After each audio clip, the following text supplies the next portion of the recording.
All right, what a privilege to be here today. I'm sorry you had to listen to all that about my background. I get embarrassed when I hear it. The only thing I will say is Snatching Hillary is about the only humorous thing I've done in my life. It is a funny book. What a privilege to be here today. A shout out to all my fellow Vietnam vets. I love every one of my brothers out there. I wish I knew every one of you personally. A shout out to all other veterans and their families. I realize the sacrifice. And God bless everybody who's here today.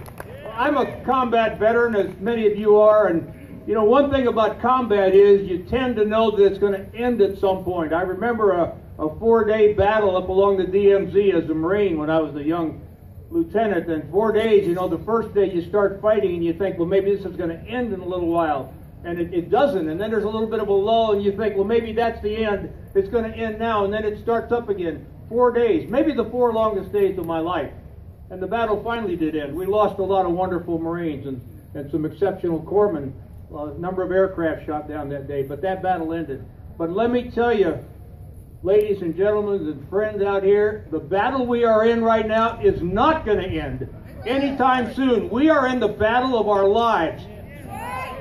And it's a battle that we all have to take to heart every day, every minute when we get up. Everything we do, because we are under attack.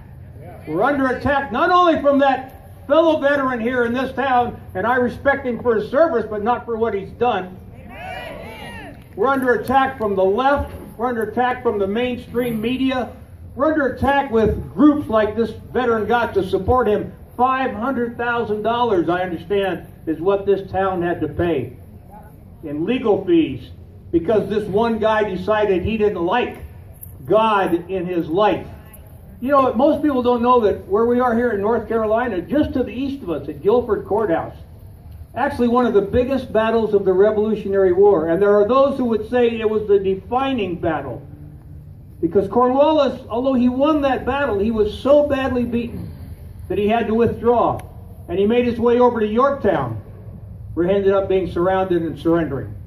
And people attribute this battle here, right here in this state, close to us, as the reason that the Revolutionary War ended the way it did.